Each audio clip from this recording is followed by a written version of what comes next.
Alors avec Isabelle et moi, nous avons animé pendant ce temps, enfin nous continuons, un atelier qui s'intitule Les signes de Lourdes. Beaucoup de pèlerins viennent à Lourdes pour la première fois ou n'y sont pas allés depuis très longtemps et ont besoin de s'approprier à nouveau ce site, ce merveilleux site à la fois naturel et puis avec de belles constructions. Les signes de Lourdes, c'est tout ce qui a pu être signifiant, parlant à Bernadette lors des apparitions et aussi encore pour nous quand nous venons en pèlerinage à Lourdes. Par exemple, la grotte, les signes de la lumière à travers les cierges, même celle du soleil qui se reflète dans la nature ou dans les processions avec les flambeaux, le signe de l'eau, la source au fond de la grotte, le gave, etc. Et plusieurs signes qui font écho à une expérience de foi, à des signes que l'on retrouve dans la Bible et des signes que Bernadette a appréhendés petit à petit avec la Vierge qui cherchait à l'approcher délicatement, qui lui a fait prendre ces signes et l'ont aidé aussi à accueillir le message et à le transmettre. Donc on anime cet atelier à deux voix, on l'a conçu ensemble. C'était ma première fois à Lourdes l'an dernier et j'avoue que j'avais beaucoup de questions. Et donc j'avais besoin d'approfondir ces signes et que c'était intéressant donc de le faire ensemble. On a commencé par vivre un chemin dans le sanctuaire, un chemin proposé par le sanctuaire et guidé pour vivre chacun des signes. Et les trois éléments du parcours, c'est sentir, goûter et intérioriser. Donc avec tous nos sens, ça correspond aux trois éléments, corps, âme et esprit.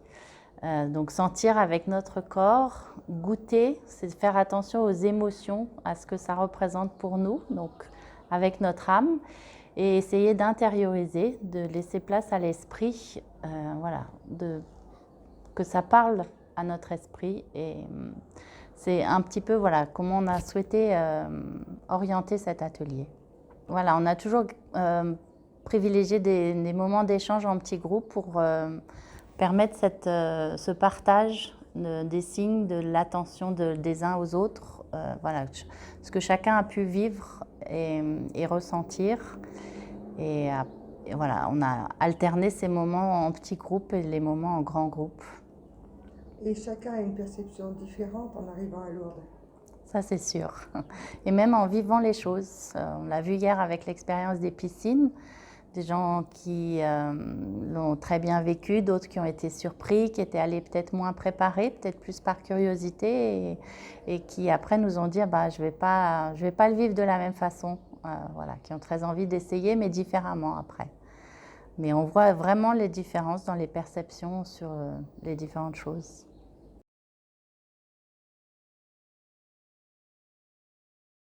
J'ai trouvé que c'était très bien cet atelier parce que ça permettait justement ces échanges entre personnes. Alors le premier jour, c'était un regroupage de groupes en nous mélangeant avec des gens qu'on ne connaissait pas. Pour savoir si chacun venait pour la première fois, la deuxième fois, et chacun, pourquoi, venait à Lourdes. Donc en principe, chacun avait eu un problème de santé, ou venait découvrir Lourdes, venait en pèlerinage. Donc chacun a dit ce qu'il avait à dire. Après, nous avions des petits postiches où on devait écrire ce qu'on avait ressenti dans la journée.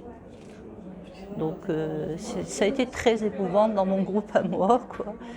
Il y a même un moment où tout le monde s'est mis à pleurer parce que c'était très dur même de savoir pour ce que chacun avait vécu et comment il l'avait vécu. Parce que chacun ressent différentes choses, que ce soit pour le passage à la fontaine, le passage à la piscine. Tout ce qu'on fait, on ne le perçoit pas de la même façon, d'une personne à l'autre. Voilà. Après, hier, ça a plus été des paroles quoi, sur ce qu'on avait fait la journée. Signe de Lourdes, comment dire, ça peut être tout, ça peut être l'eau, la lumière. Donc comme là, aujourd'hui, ça a surtout été par rapport à la possession, ce qu'on avait ressenti.